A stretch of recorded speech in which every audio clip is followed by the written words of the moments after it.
So I like to start based off of how we met or where I may know my guest from. So obviously, you and I have a mutual friend, which is Veronica. I don't even know. I think she may have like shared something of yours or maybe shared a picture of you on her social media before. And I was like, hold on, who is that? And then Mhm. she was like, oh, that's my friend, yada, yada, yada. And then around that time, right before the pandemic hit, her and I were working on like her podcast at the time. And then she was like, oh, yeah, she about to be on the show. I was like, word? Say less. I'm going to make sure I am there and be there in person.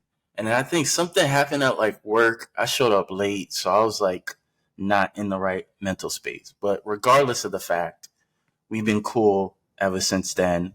Yes. Um, yeah, so it's lovely and it's an absolute honor to have you on the show. Well, likewise. Well, it's an honor to be your friend. So, honestly, I think I'm going to get emotional. I'm honored to be here. Thank you so much for having me. Of course, of course, of course.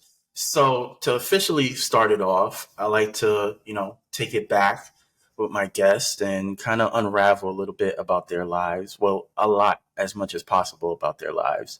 So we'll start off from, kind of the beginning. Growing up in the DMV, like what was that experience for you? I think for people who are not of that area, like we kind of hold DMV to a certain standard. Like it's one of those pillars in the country when we're talking about like black culture, like the same way people speak highly of Atlanta or like the different boroughs in New York, like the DMV is also like I don't want to use the phrase like black excellence because I feel like that's corny, but it has like a rich culture within itself. So talk a little bit about, the DMV. And then specifically like I think when people think of the DMV, most people think of just DC alone. And it's like, no, there's other areas that are highly populated with black people.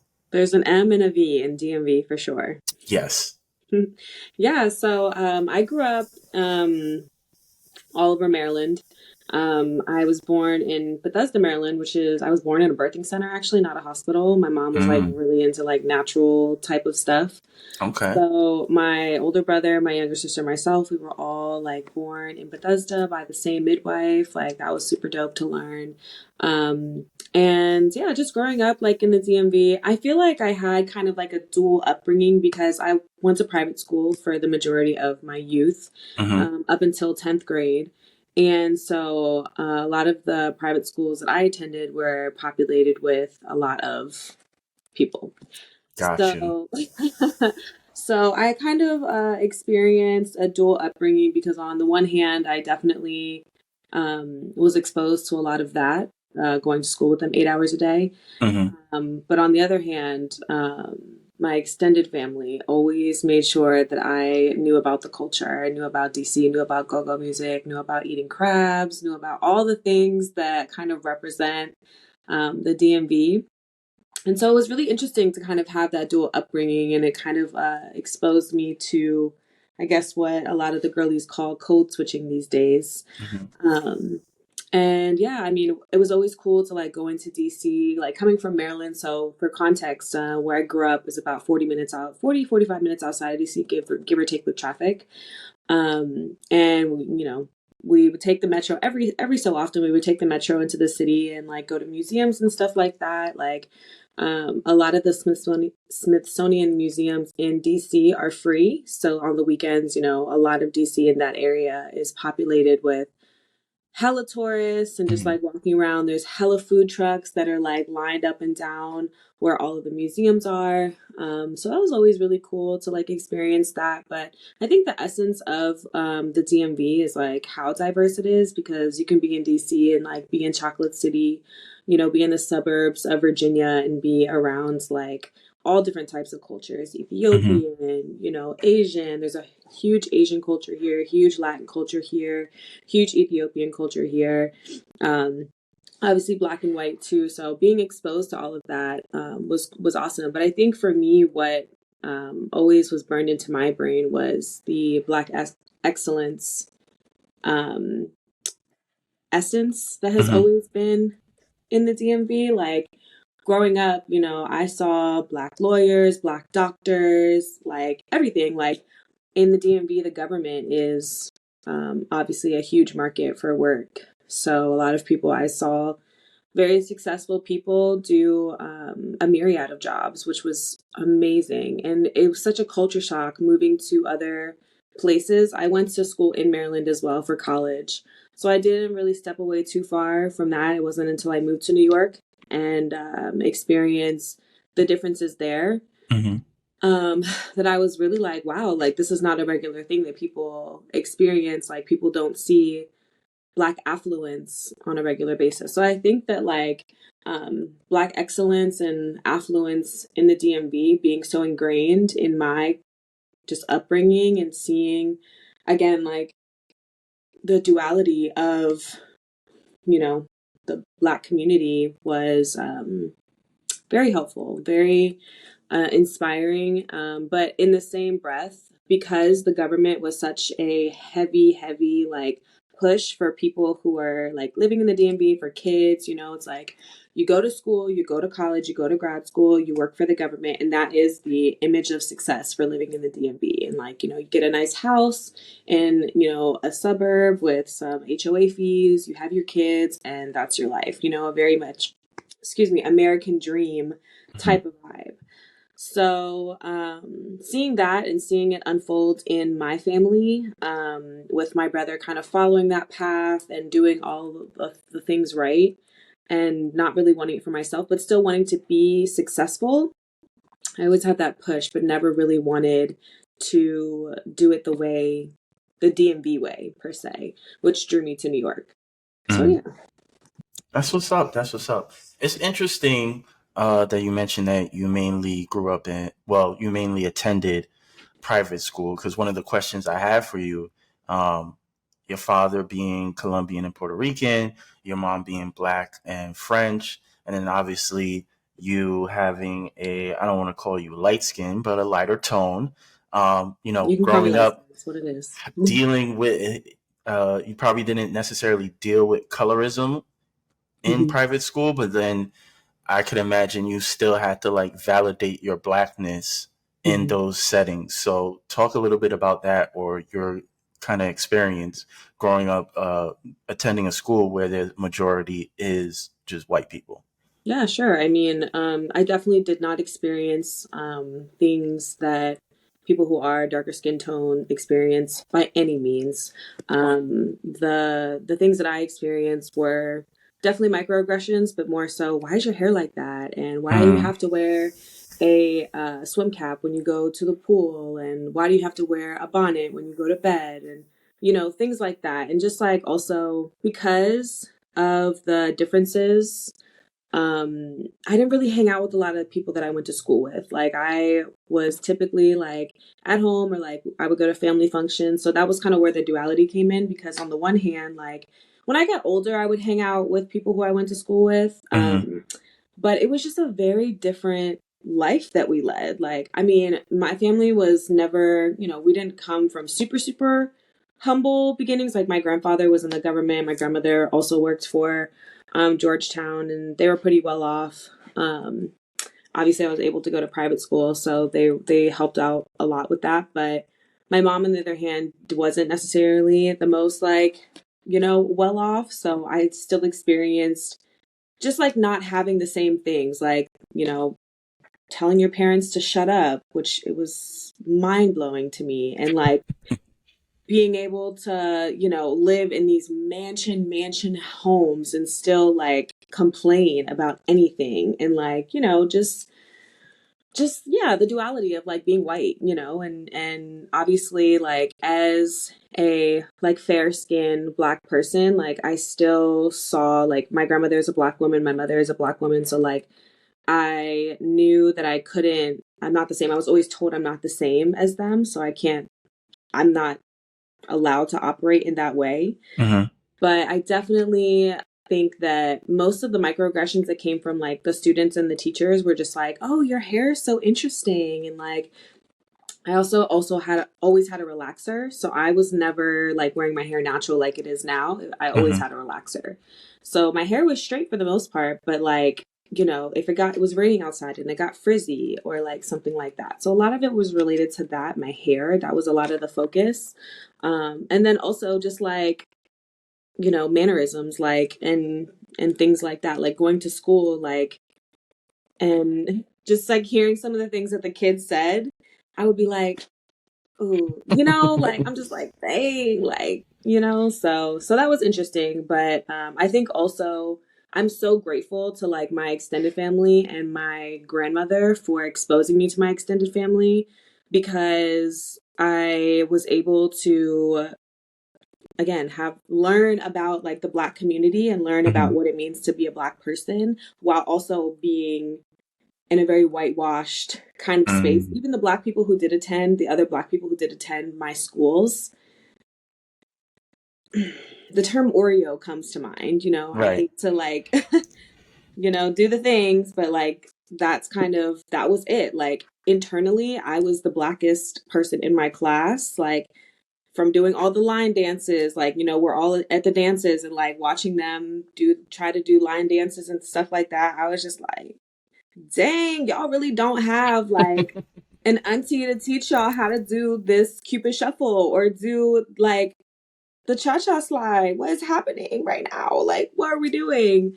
So, stuff like that. Just like very small like nuances within, going to school with a bunch of white people was very interesting. But I also like I find myself now as I'm older, I learned to ice skate because like on the weekends when I would go out in middle school and stuff like that, when I would go out with them on the weekends, I would go ice skating. But like the next day we would be at the roller rink and I would be with the people in my neighborhood. You know what I mean? Hmm. So like, yeah, just a lot of duality, just a lot of learning both cultures, if Hmm. you can even call white people a culture, but like, learning about both things was very interesting. And attending private school because like for my elementary and middle school, I was at a predominantly white school, but then when I went to high school, my school was predominantly Black. Okay. So my high school, Bishop McNamara, loved them. I was there for 2 years and then I transferred to a public school, but yeah, I was predominantly Black, and going from a predominantly white school to a predominantly Black school was a mind fuck. Like that was very interesting. And like when I shadowed there, because private schools, I'm not sure if they do this in New York, but they have shadow days where you can, when you're in eighth grade, you can, pick whichever schools you're gonna potentially attend, kind of like, college visits type deal. And you Got you. shadow them, you shadow a student. And it was just like, I just felt so at home. I felt so at home. I felt so like, this is where I'm supposed to be. Like, I'm with people who understand the quote unquote other side of me. Like, I don't have to, sugarcoat or like, code switch at all. Like, I can just Right. be myself. But, and I'm never one to preach about, oh, light skin struggles or anything, don't Hmm. belong. Because again, my struggles will never compare to those of darker skinned people. And I will Right. never, ever like be like my struggles. But I would say that it was just very interesting to see like the comment of you're not white enough, you're not Black enough, like you're just never enough for either side. Because obviously transitioning to a predominantly Black school, like I was like, oh, that's light bright, like that's, you know what I mean, like how I speak obviously was talked about. So it was interesting just to Mm. experience that duality as well. But yeah. Did attending the private schools, did you ever feel like, or were there attempts where it was like you were like the representative for Black culture? So if things were discussed or things that happen in pop culture, like, oh, let's go to Erin to figure certain stuff out. Like, did um you have to deal with that? Absolutely. I mean, interestingly enough, like I said, the other two Black people who were in my classes, their parents, um, both of their moms, obviously they were like darker skinned Black people. So they had both Black parents, but their moms like ended up with white men. Mm. So interestingly enough, when like things would come up and like being in the household that I was in, because I lived with my grandparents for a good period of my like kind of like middle school era, I guess you'll say. And like um, stuff would come up. Like, I'm really trying to think of like a scenario, but like, yeah, stuff would come up and I would just be like, the black people are agreeing with the white people. Mm, And like, obviously when we're in like fourth and fifth grade, there's not much, but there's not right. much discourse. But then when we get to like seventh and eighth grade and we're having debates about whether white people can say the N word or not, like, Yeah, it's tough. it's like, what? And, obviously, again, like, I never really vibed with the people who I went to school with when I was in like middle school and stuff because I also wasn't like allowed to hang out with them on the weekends. Like, I played sports and stuff like that and like had Hmm. extracurriculars, but I wasn't really allowed to hang out with them like that for real. And then when I would, like, when I was allowed, when I got older to hang out with them every so often, I wouldn't really want to because it's like, why would I want to spend my time with like people like this? You know what I'm saying? Like, Right, right, right. so yeah, there was just a huge disconnect because of how I was raised. So so yeah, I would say that I definitely had to like speak up, but I also had to speak up to the black people in my class. Mind you, there was only three of us. There Hmm. were one boy, one girl, and myself, obviously. So one boy and two girls. But I'm just like, dang, y'all are really okay with this? Yeah. I mean, we all have come across people that may look like us or come from similar backgrounds, but because they prefer to assimilate, it's kind of like, what are we doing here? Like, you're Yeah. not going to challenge anything. You're just going to, just fall in line. So it's really unfortunate when you come across those sorts of individuals, but everybody has their own path, and it is what it is, unfortunately. Yeah, I always thought it was interesting, when the girls in my class were having conversations and like the girl who, the other black woman now, she is a black woman now, but, black girl who was in my class, Catherine is her name. I would just be like, girl, like the conversation, just listening to them, like when you're describing a person, Hmm. a person typically of your own race, you don't say, oh yeah, this big black guy. And I'm just like, I would just hear her say stuff like that. And I'll be like, oh God. You know what I mean? Like, why can't you say this like big guy or like this tall guy? Why does he have to? But like, Right. anytime they were talking about white people, oh yeah, this guy. What? Yeah. Yeah. People like that are Just, just gone forever. There's no saving them. they're definitely in the sunken place for sure. So Yeah, that's crazy. That's crazy. that was very interesting. And I will say, like, it definitely shaped just who I have become as an adult, because even my mom, she went to the school called Georgetown Visitation, all girls school for high school. And my mom is incredibly whitewashed. She fell into the sunken place, unfortunately, Hmm. for a period of time, and like she really wanted me to go to her high school. And I was just like, I don't want to be around a bunch of white people. Like, I just don't. And my older brother also attended the high school that was predominantly black, Bishop McNamara. So I was like, why would we go to two different high schools? That just doesn't make sense. Right. And also, I'm trying to be with them. I'm not trying to be with them. Hmm. Like, you know what I mean? So, and coincidentally, my shadow day with visitation was awful. Like, it was terrible. And my shadow day with McNamara was amazing. So, I'm glad it all worked out accordingly. yeah, it was cool. Well, moving along, at 10, you started to deal with anxiety and depression. And I believe you mentioned that it was based off of things that was passed down, situational, and like childhood trauma.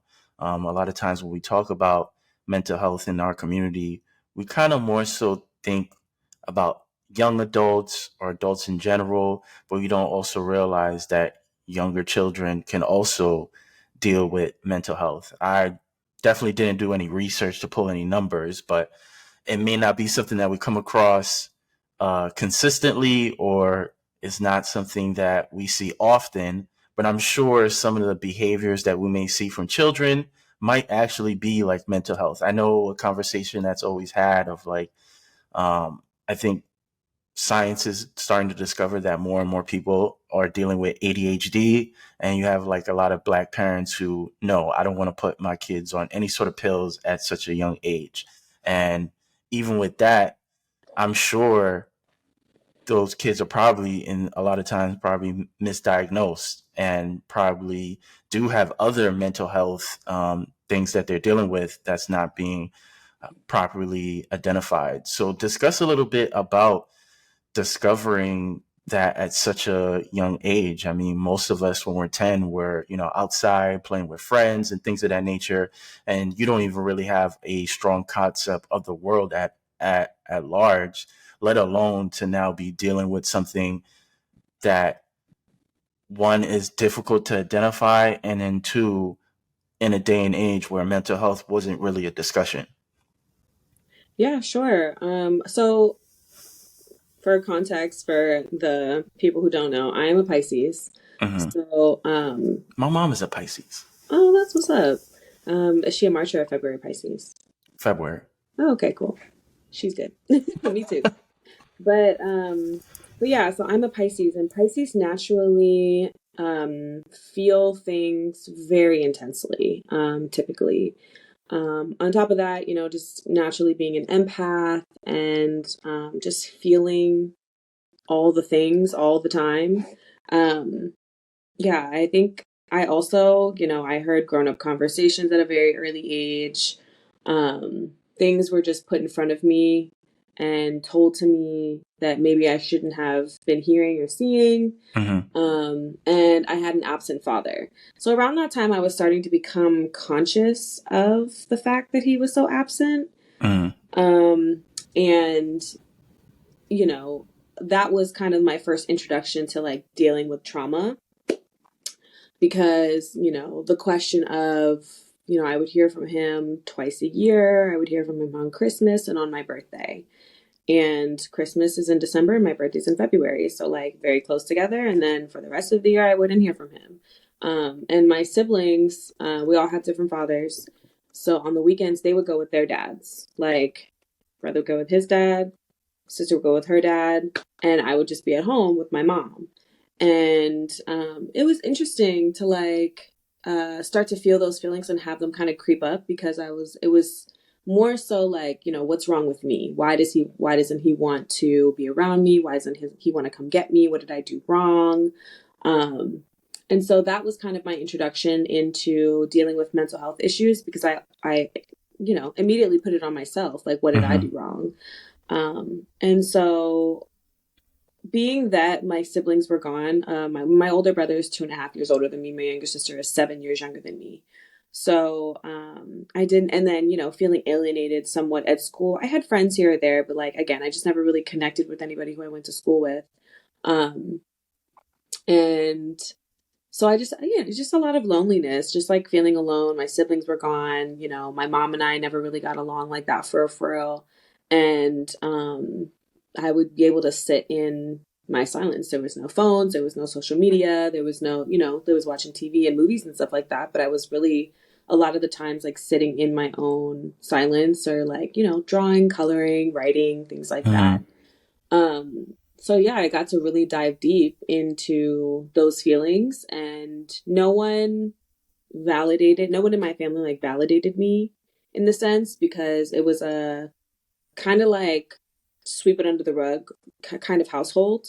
Um, and then also in addition to that, like what happens in this house stays in this house kind of household, which is why I feel like I'm such an open book now. Hmm. But yeah, so at 10, I'm grappling with these feelings um, of loneliness, of abandonment, of, not feeling good enough.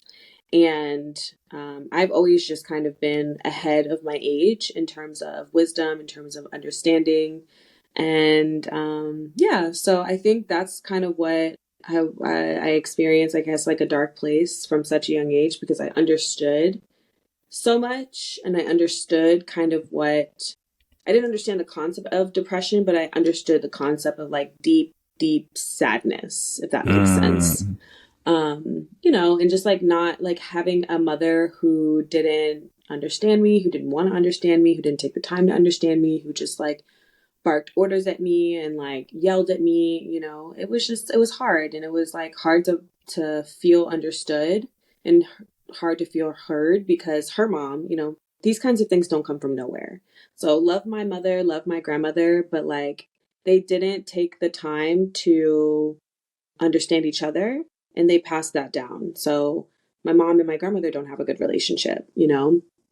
And you know, it's just it's one of those things where kids are so smart. Kids are so smart. They understand things, and more so now than ever because of social media. They're able to understand things at such a young age. But I was just super intuitive, and unfortunately, it took me down a really dark path at such a young age. Right. And yeah, so that was kind of how it started.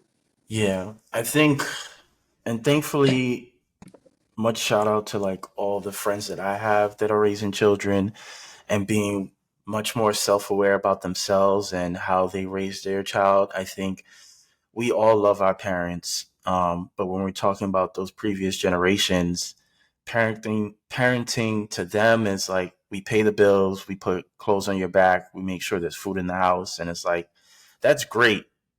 That's also what you're supposed to do. There's Exactly. also Bare minimum. another facet to raising somebody. It's beyond just like the difference between right and wrong. It's having that emotional intelligence, not only for yourself as a parent, but being able to connect with your child in that facet.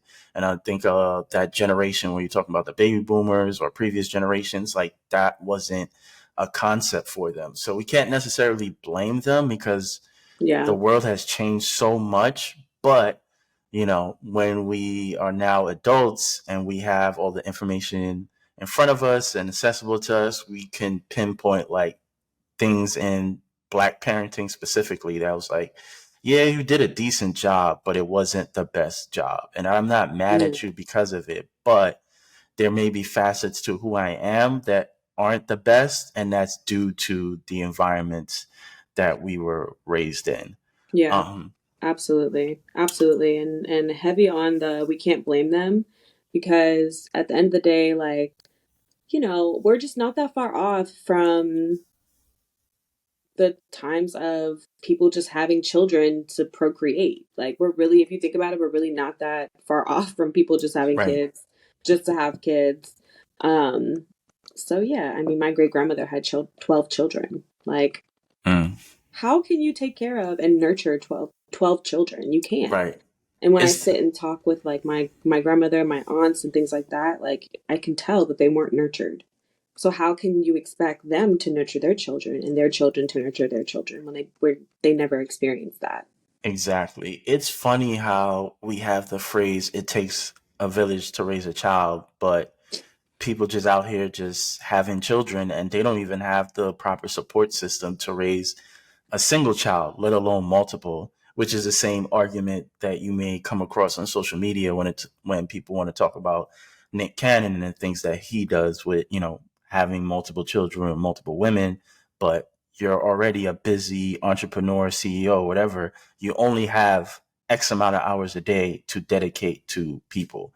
So there will be some level of neglect, no matter how much you may love them, that day to day, like it's a 24/7 job.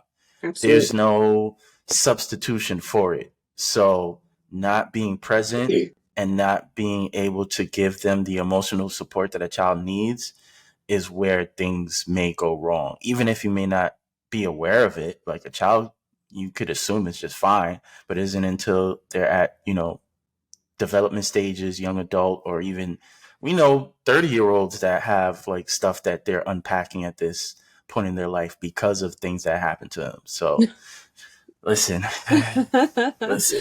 I'm not 30 yet, but yeah, I'm still unpacking stuff. Uh, So well, it's a lifelong process. You never finish. absolutely. You never Fully a finish. journey. Yes, I believe a friend of mine told me that you're never healed. You're always healing. So I Absolutely. think more people should adopt that. Um, but going back to that discussion, you did mention that you know it led you to a path of you know some dark times in your life, and unfortunately, that also led to self harming. Um, I had a friend who also participated in self harming in her life. at different points in her life because of things that she experienced, childhood trauma, things that she witnessed in her home. And going back, like the first time you self harm, what were your like immediate thoughts, if you are comfortable with sharing? Like, what, I don't think anybody could really fathom like somebody taking that step, but if you don't experience it, or you're not going through the things that that individual is going through, like there's no way to really comprehend what would push somebody to do something to themselves. But unfortunately, that's how it goes sometimes. So speak about not necessarily what exactly you did, but more so of like, what were your immediate thoughts? Like, I'm assuming shock. I'm assuming like, you know, just not even, yeah, kind of like begging of like wishing things would change or stop or whatever the case is. But like, talk about a little bit after the first time you self harmed. Yeah, so for me it happened again, yeah, at a pretty young age, in middle school. And afterwards, I think I numb is kind of what I was feeling Mm-hmm. when I participated in doing it. And so I think for me, I just wanted to feel something, even if it was pain. I just wanted Mm-hmm. to feel something because I just felt like in shows or movies when like a person is like, there's like a craziness going on, but they're just kind of like floating down the hallway and like, Mm-hmm. typically in a school or like, whatever environment they're in, and everything is going on around them, but they're just in their own kind of world. That is how I felt. Mm-hmm. And so I couldn't feel anything. I would talk to people and not remember conversations. Like I would just be so numb and so caught up in the trauma that I was dealing with. Because in addition to abandonment and like stuff with my mom, there were other things going on. And yeah, like being bullied at school and stuff like that. So dealing with all of those things bundled up, I went numb so that I wouldn't be feeling everything, but then I Mm-hmm. felt nothing, so I just wanted to feel something. And then after doing it, I think like instant regret, because why would I want to hurt myself?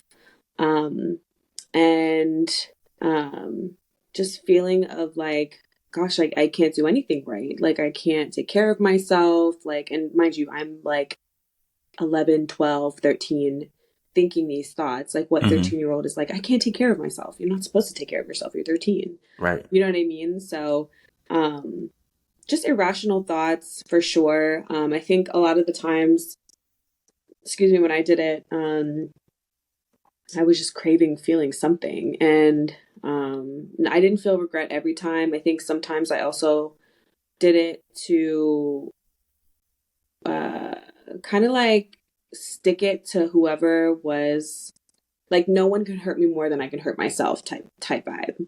Right. So those are kind of the kind of things that were kind of going through my head, and they're such vivid thoughts. I don't remember a lot of that time, but those thoughts are very vivid.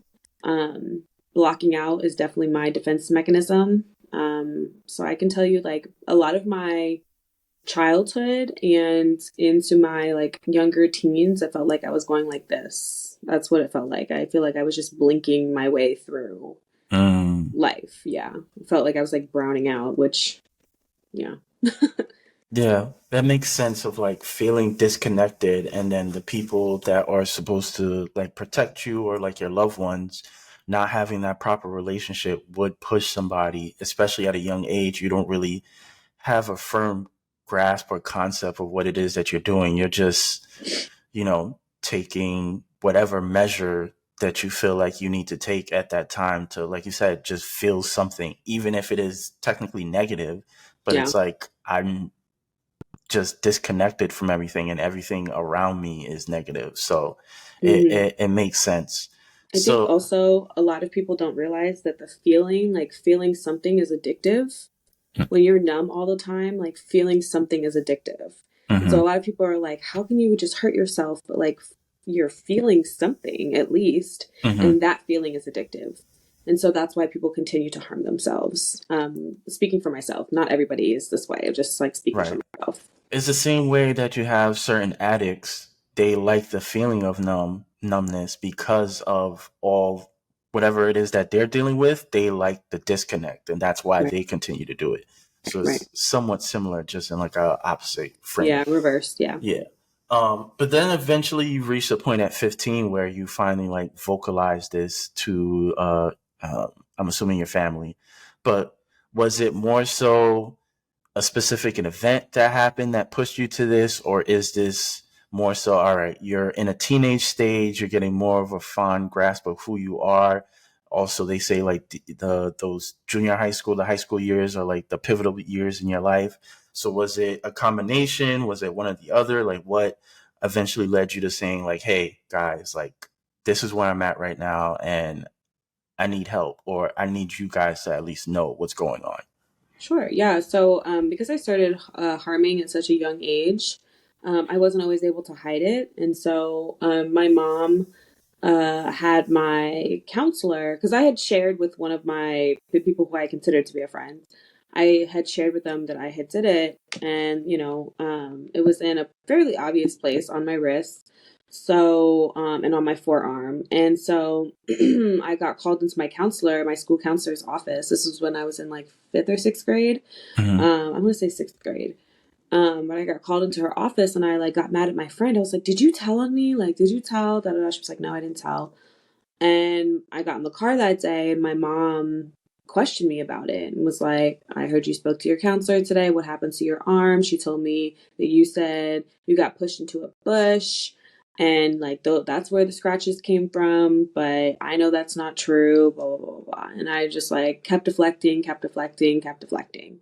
So for a short period of time, I stopped doing it Mm-hmm. because my mom yelled at me, like got mad at me.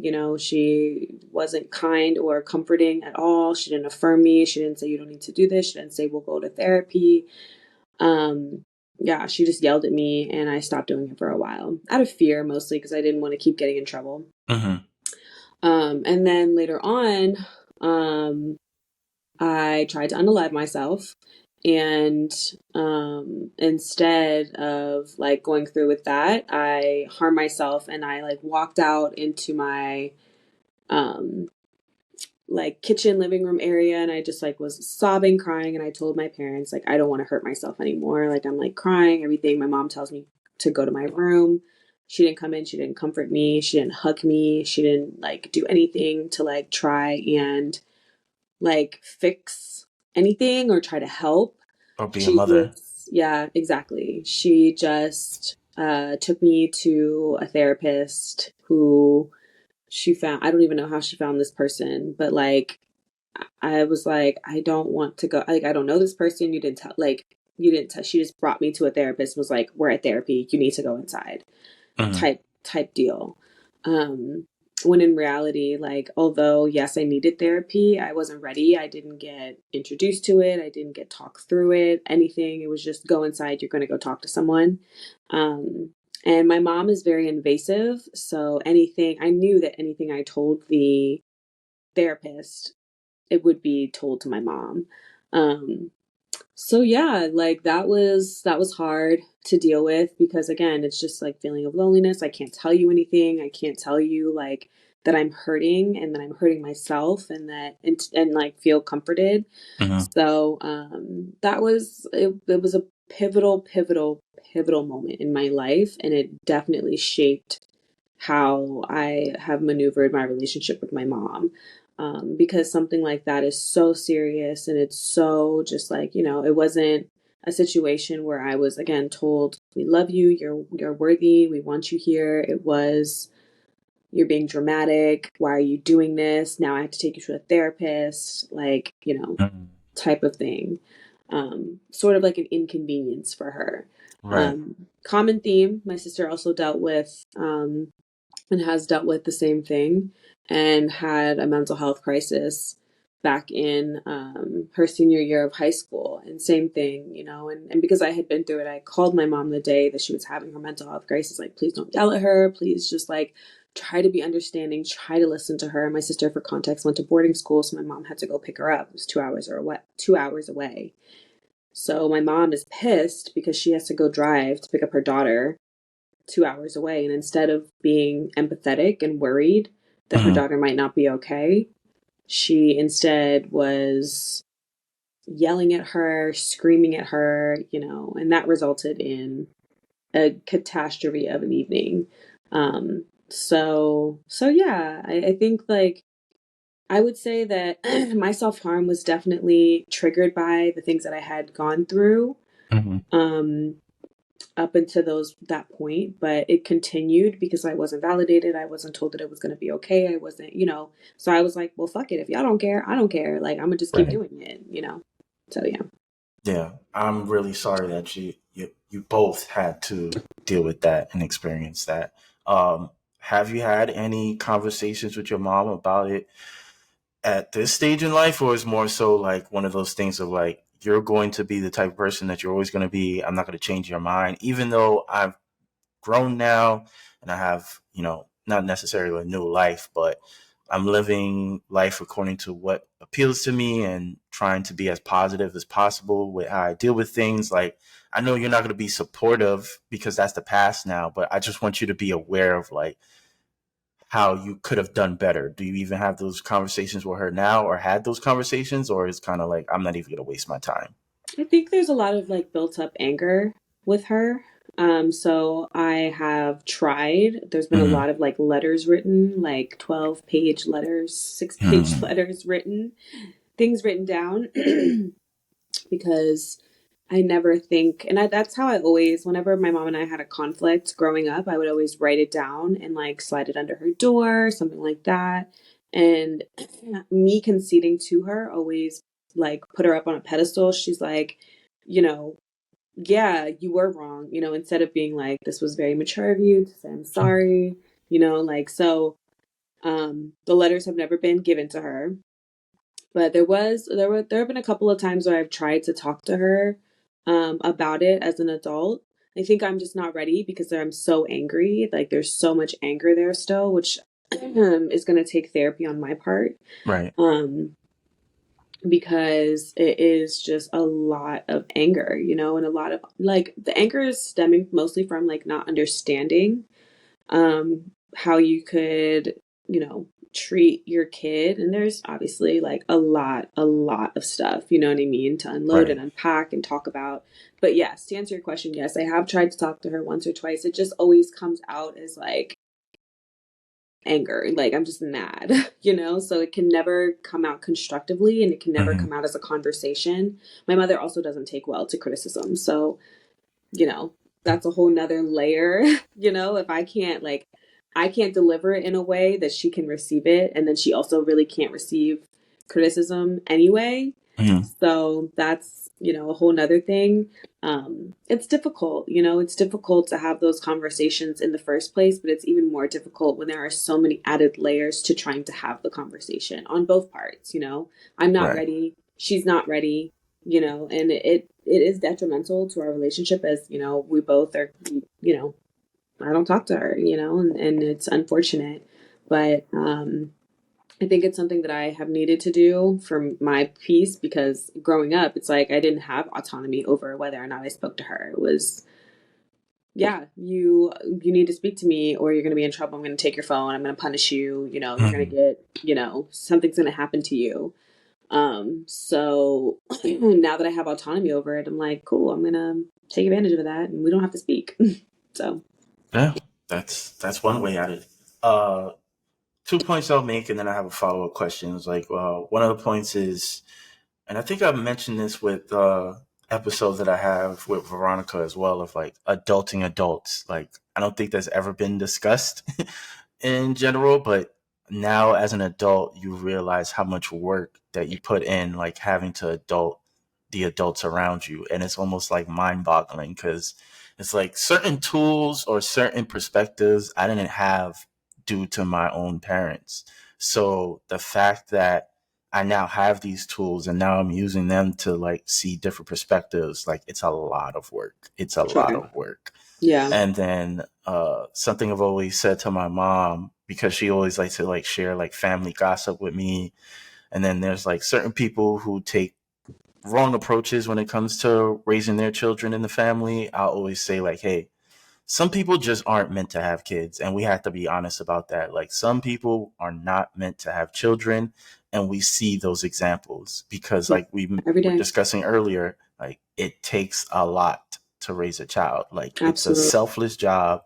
You're not supposed to get any credit for it. Like, you're supposed to do it with the intent of giving this person or giving this child the absolute best in whatever facet that is. And that means across the board. It can't be, oh, you got all the Jordans and whatever Yeah. trendy clothes, and we make sure I take you to McDonald's and you get all the Happy Meals. Like, all that stuff is cool.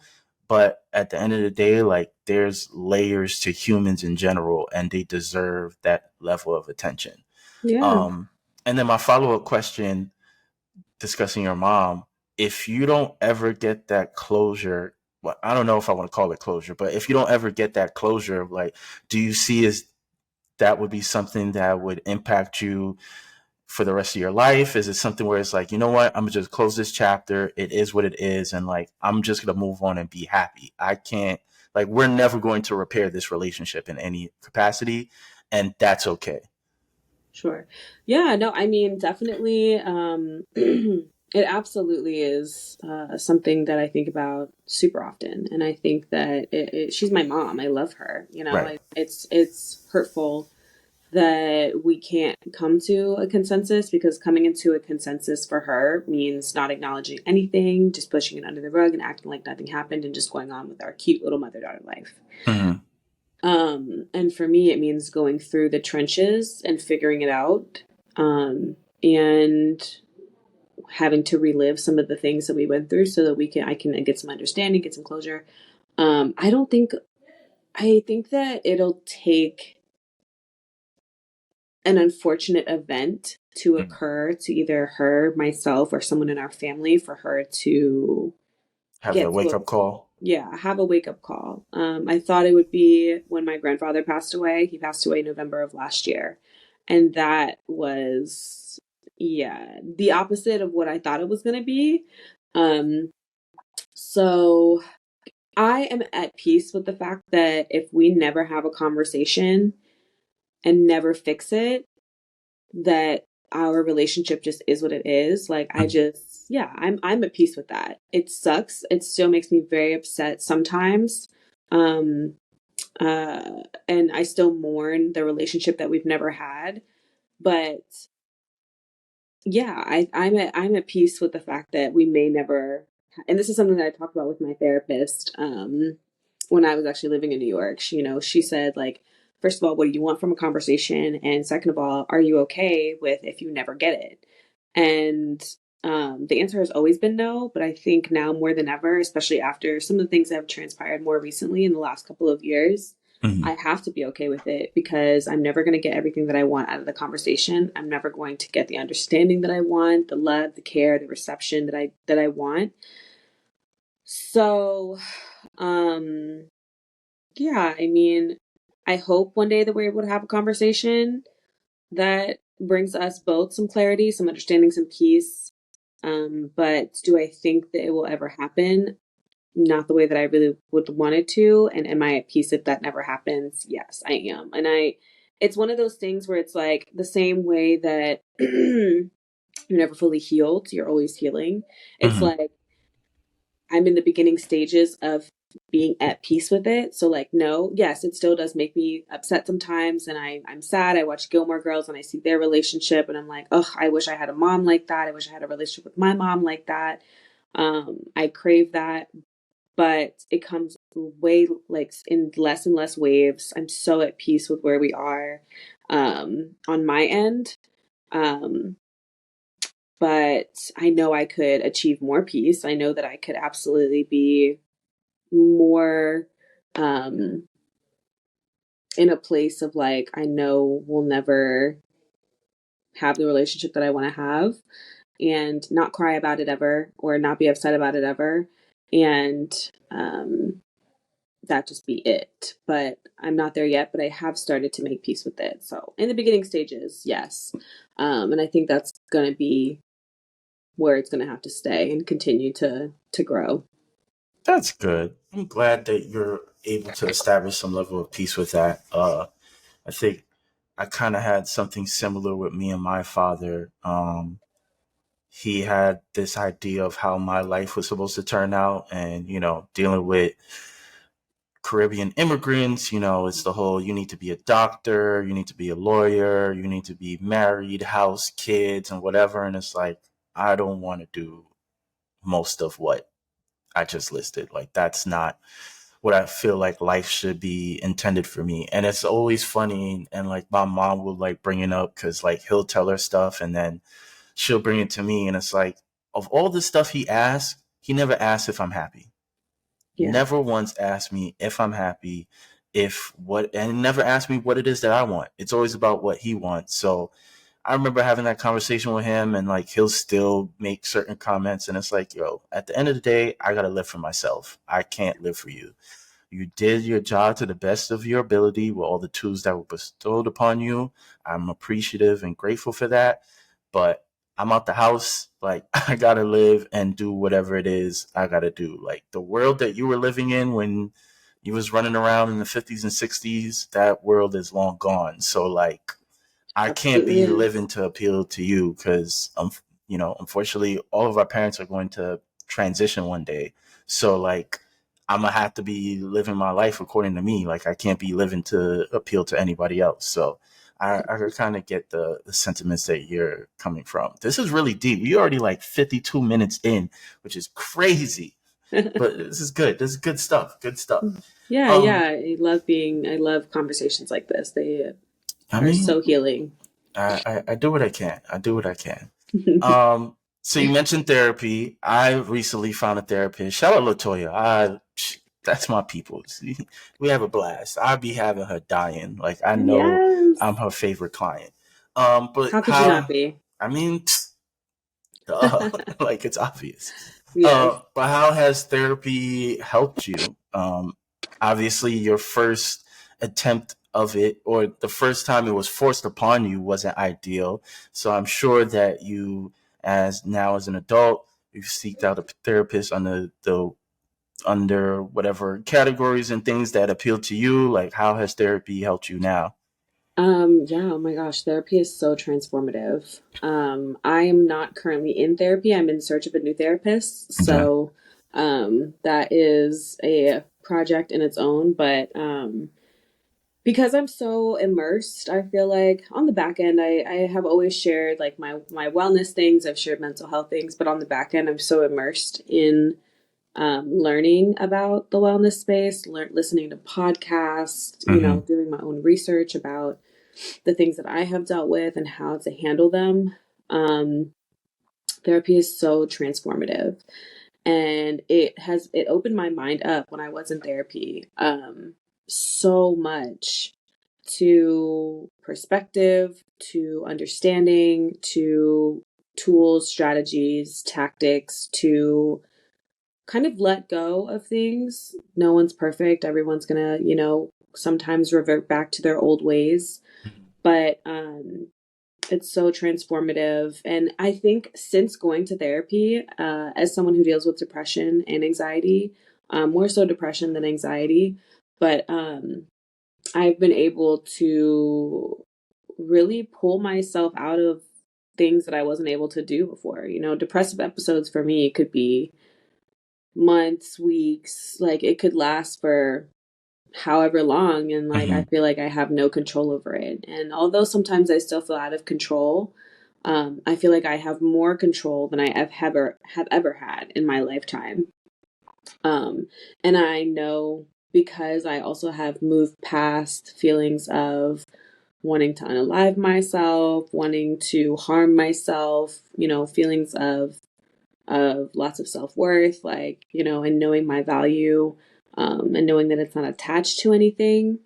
Um, and therapy helped me realize that, you know what I mean? Like, so it's been so transformative and just so helpful. I can't wait to get back into therapy. Like I said, I'm currently on a search, so it's an active search that is happening all the time, every day. Um, but I just want to make sure that I have the right person. And I loved my therapist, Jessica Hurd. She is amazing. She was a CBT therapist, cognitive behavioral therapy. Um, And so yeah, now that I'm looking for a new one, I'm excited to go on another journey because that was such an amazing journey. And I stopped going because I felt like I was in a good place Mm. to step away, do things on my own, gain some independence. I knew I would always go back to therapy. I knew that that was always going to be a thing, but I knew that I also wanted to take the reins for a little bit, see what I could handle on my own, and develop the tactics and strategies that I needed to and tailor them to what I needed.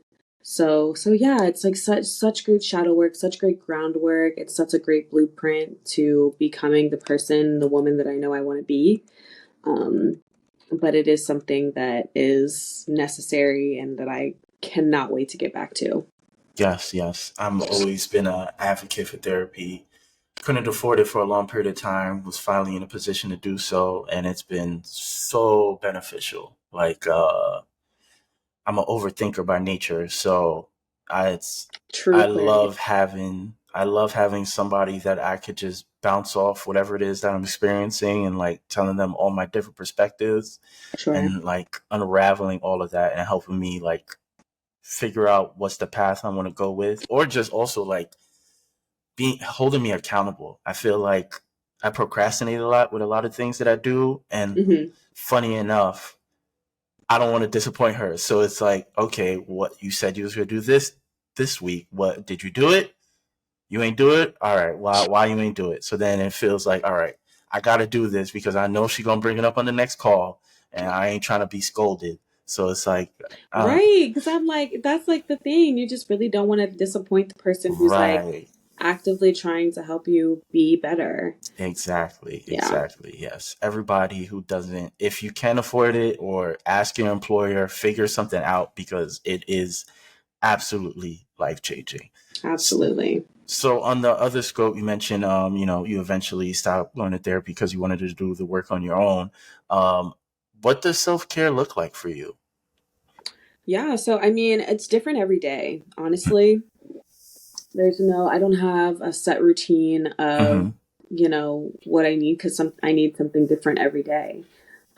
Consistently, self care for me looks like taking breaks from work, which is hard.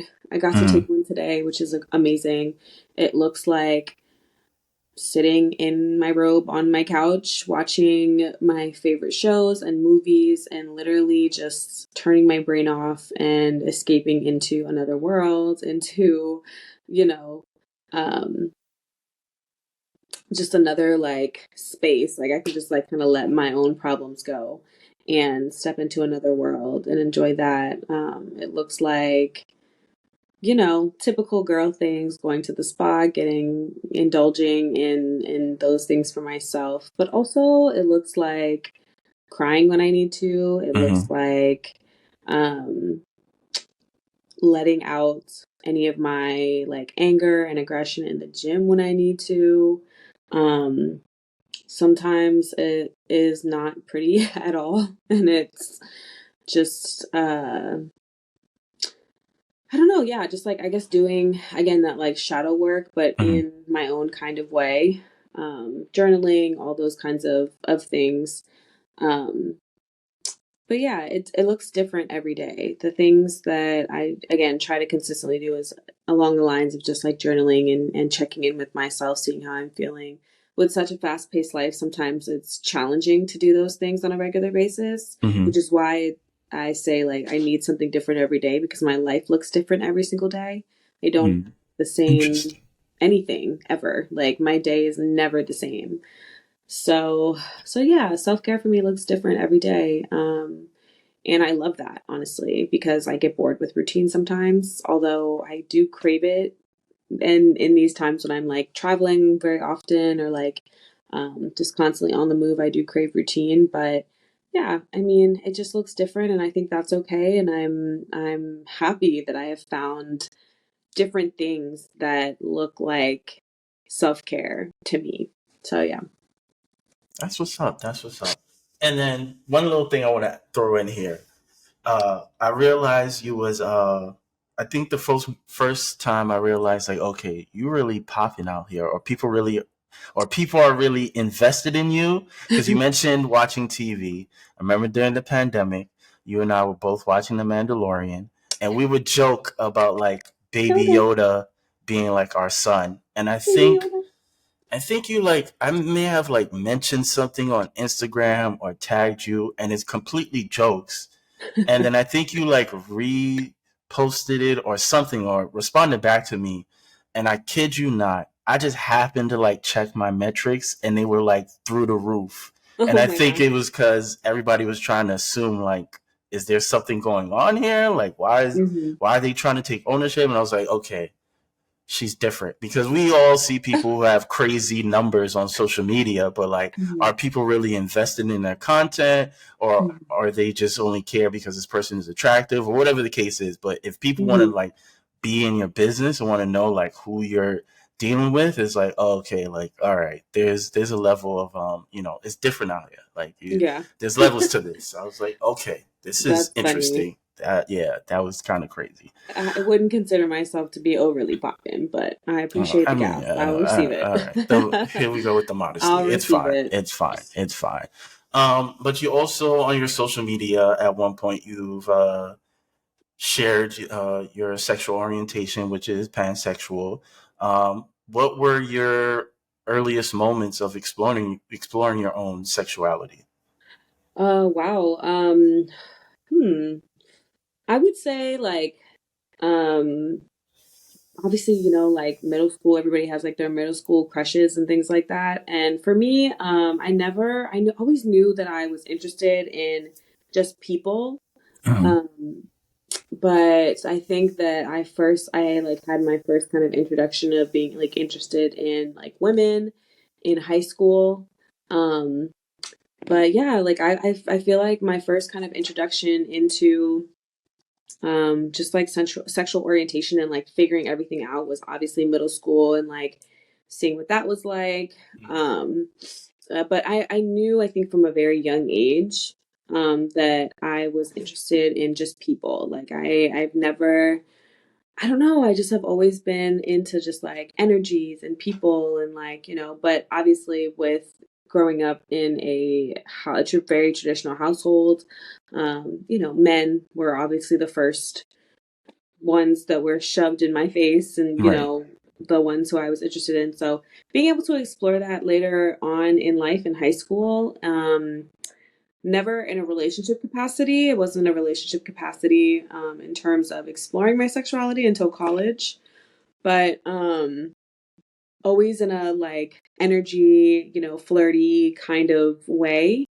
Um, and so that was something that I started to really explore once I kind of had more freedom. Hmm. Um, and so yeah, like I feel like as children, I think we all kind of like just naturally are curious and stepping into middle school and like that those crush kind of eras, like you kind of start feeling things out. But also I think for me what was like that stood out so much is that I just always, people would say, "Oh yeah, I know I'm gonna marry this person. Like I know I'm gonna like da da da." Like Right. I just never had that feeling. I always just was like, I just like people. People are just cool. Like, Interesting. it's a vibe. So yeah, but I didn't start exploring it. I never really declared, I guess, pansexuality until college. Okay. Because that's when I really realized that like I really don't give a fuck what genitals are. I just like people and we can make it work no matter what you got down there. Right. Yeah. Because I've always hated the argument um, that people tend to make when it comes to like media in terms of characters or behaviors on TV shows. I feel like at the end of the day, whether you're a child, younger, middle school, high school child, or young adult, like whatever it is that, whether you believe in God or spirituality or whatever the case is, like whatever it is that you're interested in, that's what you're going to be interested in. I don't think any form of media is going to manipulate you to be a certain orientation. So I don't know. I just always hate it when people make that argument and was like, oh, I hate when they have, same sex couples on this TV show like it don't matter to me. The only thing I will ever say is that if you're going to mention somebody's sexuality, like a character sexuality, like make it relevant to the show or the movie at all. If you just Yeah. come out like, oh, this character's gay, then it's like, okay, how's this movie is about dinosaurs? How's that relevant to Right. anything? So it's like Right. outside of that, I personally don't care what kind of, characters they have on anything. Cause in my opinion, I don't think media will dictate what a child or young person will identify as. Like they're going to make that choice at the end of the day. Like you can't necessarily explain how you're attracted to somebody. Like it's Right. either you are or you aren't. So I don't know. That's just my viewpoint on it.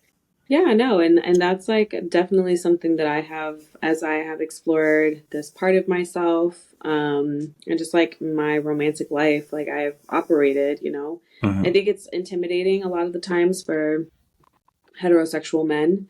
Anytime I've been involved with them, it's always been a very intimidating topic, and they don't really know what to say, which I think is funny. But Because they're insecure.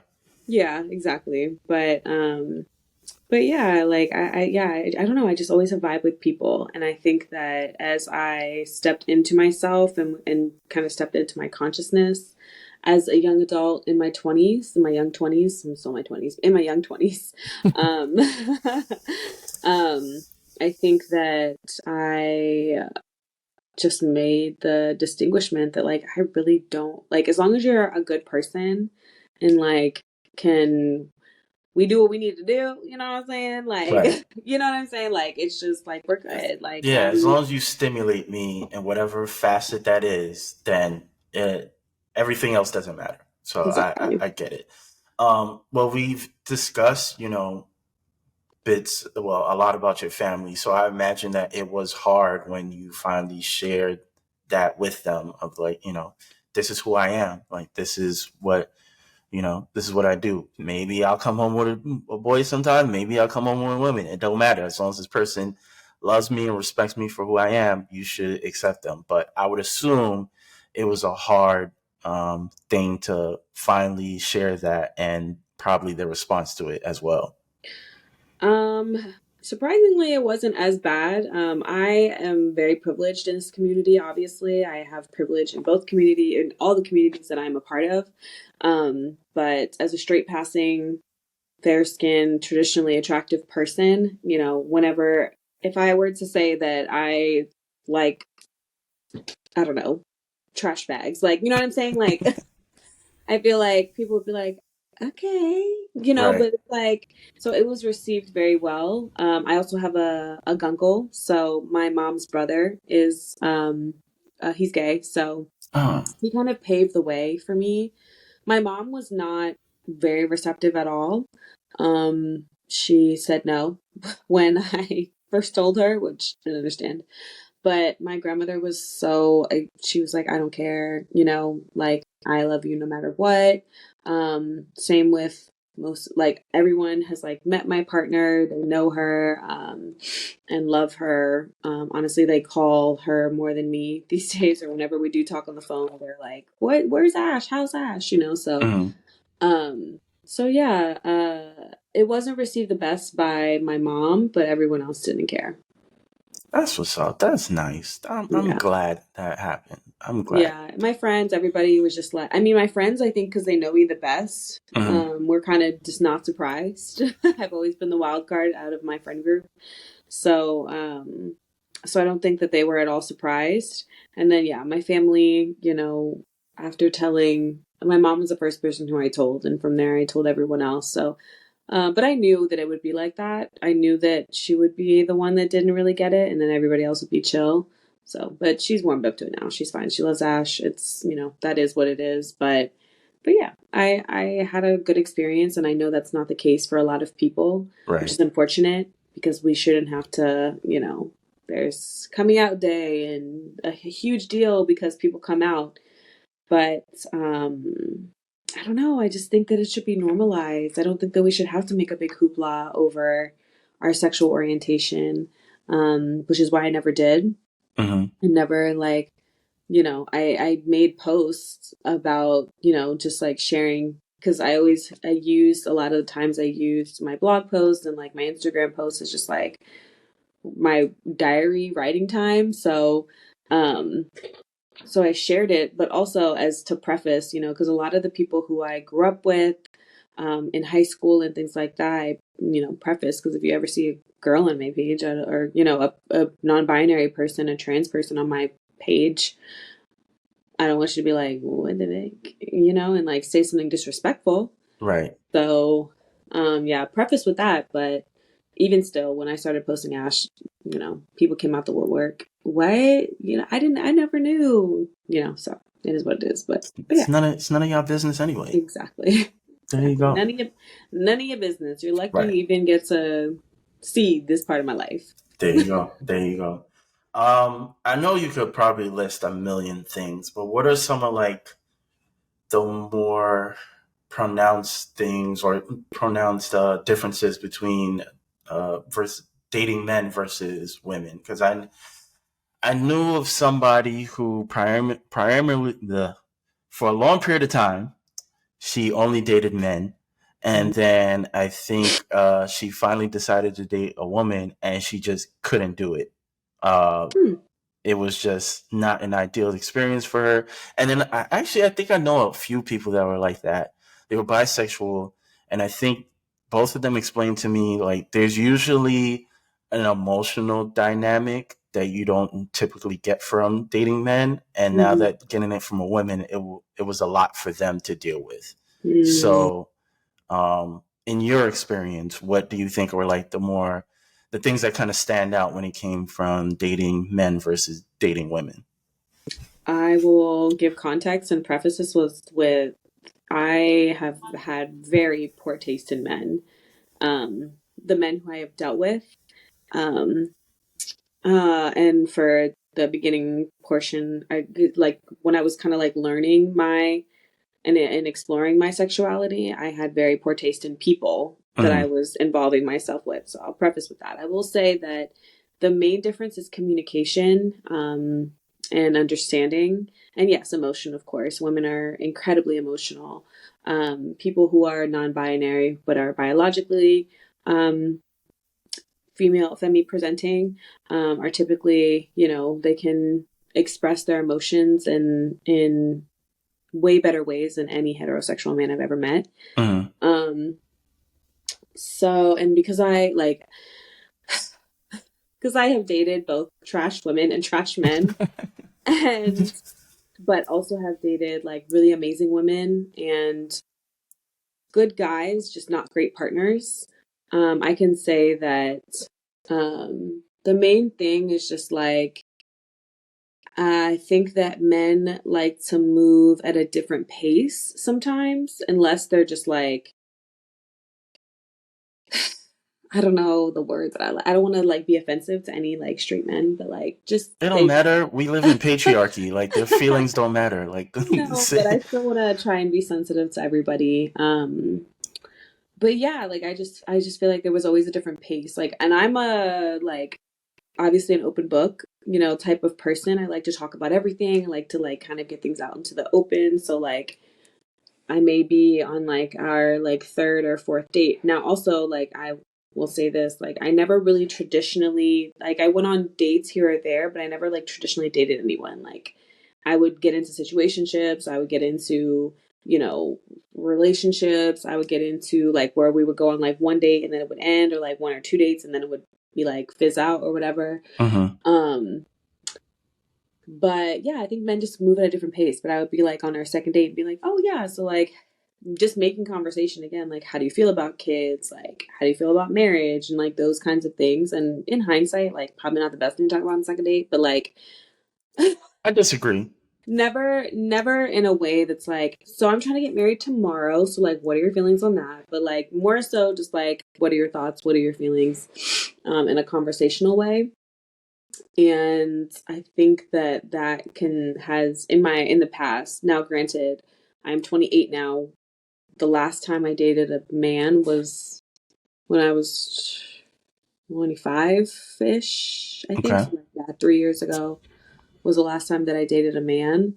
And young 20s, mid 20s, guys are just, not the most mature, not the most understanding. We're also getting to a better space of men being in therapy and understanding themselves and all the Hmm. things. So, and again, I had horrible taste in men, so there's that. But yeah, those are the main differences: communication, emotions for sure. Women moving at a different pace than men. Some of the cliches are true about lesbians, I will say. I Just don't about know like any. We could talk about that offline. so some of them do stand, but for the most part, yeah, just like pace, understanding emotions, and um just yeah, like I feel like every woman, a lot of the women who I've dated have just been a clear picture, clear path. We've been able to like talk about anything, all the things, and then anytime I date a man, I'm just like hit a wall, Mm, you makes know. So sense. Makes sense. So that last guy you dated, was there anything that he may have done, or even if he didn't do anything, was there a moment or some sort of realization that you had that was like, okay, I don't think I could date men anymore. Like I'm good. mm, I mean, our situation ended because he was moving across the country to Ah, pursue a rap career. So, so ah. um, yeah, that. But I don't think that I ever turned off my attraction to men or like that I would never date a man again. I think that life has happened as it has and as it's supposed to. And I have just ended up in a beautiful relationship with a woman. But I never close myself off to dating men. I just always open my heart to the right kind of love, and it just so happens to come from a woman. So, Lovely, lovely. Love that for y'all. Which is a perfect transition into the next segment. You know, anybody that follows you on social media knows, obviously, you and Ash, y'all are absolutely wonderful. Um, so, how does it feel? Because we see so much of the nonsense on social media. We rarely hear or see conversations of people that are in a healthy, loving, and supporting relationship. And even in a few instances that we do see it, we could kind of pinpoint like, there's something going on here, like that Derek Jackson guy, whatever his name was. Yeah, I saw the nonsense from a mile away, but that's neither here nor there. We're talking about Aaron and Ash now. But yeah, talk about how it feels to be like in a loving and supporting relationship. And yeah, is it like frustrating? Because I've seen it sometimes, and it always disturbs me of like some of the negative comments that you would get from like heterosexual men about your relationship on social media. yeah. I mean, it's beautiful. Honestly, our relationship is the healthiest relationship that I have ever been in, um, and I credit a good portion of that, like 60-40, 70-30 type vibes to Ash. She's so mature. She's incredibly insightful, very wise, very understanding, very open, and has inspired me. She's also older than I am, so she's lived a couple more years than I have. Um, so yeah, I just think that when we started our relationship, we were able to communicate really well. She's an over communicator, a fellow Aquarius, an overthinker. I adore her even more. She gang. Yes. So, yeah, I think that with our relationship, we've just been able to understand each other. Um, Never perfect, never perfect.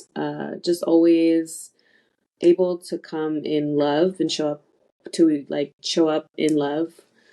Even when I'm not able to control my emotions or when I get frustrated, she still maintains like such a very calm demeanor, which is so helpful to me. Mhm. And I think like we're very much yin and yang. We pull like the best parts of each other out. She's very calming, very understanding. And me being spontaneous and like being able to um, like plan different travel things, like do things, pull that kind of side out of her, and help her make decisions is is how we kind of balance each other out. And I think it's really amazing. Um, and the second part of the question was, Just dealing with the oh, negativity from heterosexual men and like oh why yeah, they feel the need to share their dusty comments on your page. yeah. I mean, I use my block button every day, so it's interesting because I am very sensitive.